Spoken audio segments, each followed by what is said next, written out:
அன்பு கர்த்தருடைய பிள்ளைகளே, ஆண்டவராக இயேசு கிறிஸ்துவின் நாமத்திலே இந்த அருமையான நாளிலே உங்களை சந்திப்பதிலே நான் மகிழ்ச்சி அடைகின்றேன். ஊழியக்காரனாய் உங்கள் யாவரையும் நான் மனதார வாழ்த்தி ஆசீர்வதிக்கிறேன்.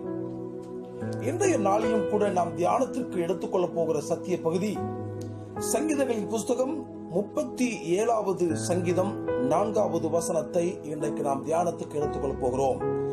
Psalm chapter 37 verse 4.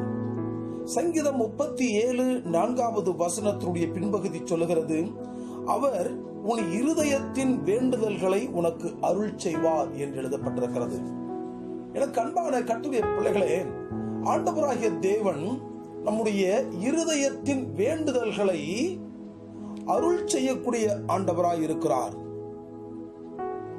நம்ம இதயத்தின் ஆழத்திலே என்னென்ன காரியங்களை நாம் நினைத்திருக்கிறோம், நம்முடைய இதயத்தின் ஆழத்தில் என்னென்ன காரியங்களை குறித்து எனக்கு ஆண்டவர் ஒரு வழிவாசலை திறக்க மாட்டாரா, எனக்கு ஒரு நன்மை கிடைக்காதா, என்னுடைய சூழ்நிலை இப்படி மாறாதா, இந்த நன்மையான காரியங்களுக்காக அநேக நாட்கள் நான் காத்து கொண்டிருக்கிறேனே, எனக்கு அந்த நன்மை என் வாழ்க்கையில வந்து நிறைவேறாதா, ஒரு காரியம், ஒரு நன்மையான காரியம் எனக்கு வாய்க்காதா என்று சொல்லி பலவிதமான காரியங்களுக்காக ஏக்கத்தோடு காத்திருக்கிற கர்த்தருடைய பிள்ளையே,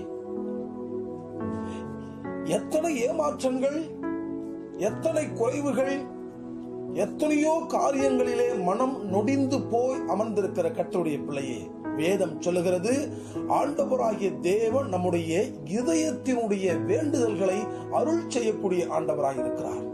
எதை நாம் விரும்புகிறோமோ, எப்படி வாழ நமக்கு ஆசை இருக்கிறதோ, நம்ம இதயத்தின் ஆழத்திலே என்னென்ன கேள்விக்குறிகள் இருக்கிறதோ, ஆண்டவர் அதை வாய்க்க செய்வேன் என்று ஆண்டவர் சொல்லுகிறார்.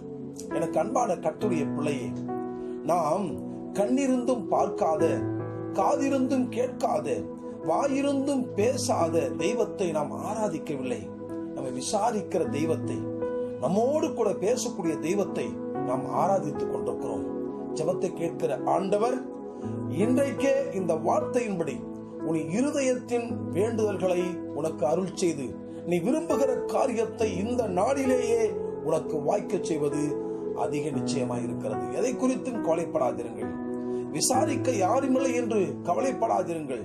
என் ஆசைகளும் என்னுடைய கேள்விக்குறிகளும் மாறாதா என்று சொல்லி நீங்கள் கவலைப்படாதிருங்கள். நான் நம்பியிருக்கிற கண்மலையாகிய கிறிஸ்து நம் வேண்டுதல்களை நிறைவேற்ற வல்லவராயிருக்கிறார். நம்முடைய இதயத்தின் வேண்டுதல்களை அருள் செய்ய அவர் வல்லவராயிருக்கிறார். கர்த்தர் இந்த வார்த்தைகளை ஆசீர்வதிப்பாராக. நம் கண்களை மூடி ஜெபிப்போம். பரிசுத்தமுள்ள நல்ல ஆண்டவரே, இயேசு கிறிஸ்துவின் நாமத்தில் இந்த அருமையான வேலைக்காக நன்றி செலுத்துகிறோம். தகப்பனே, இந்த நாளிலும் கூட ஆண்டவர் எங்களோடு பேசின வார்த்தைகளுக்காக நன்றி அப்பா.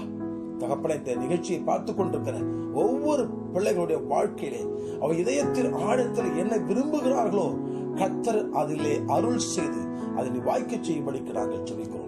பெரிய காரியங்களை செய்கிறார். இயேசு கிறிஸ்துவின் நாமத்தில் ஜெபிக்கிறேன் எங்கள் ஜீவனுள்ள நல்ல பிதாவே, ஆமென்.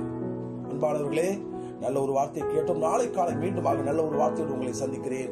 கர்த்தர் உங்களை ஆசீர்வதிப்பாராக. God bless you.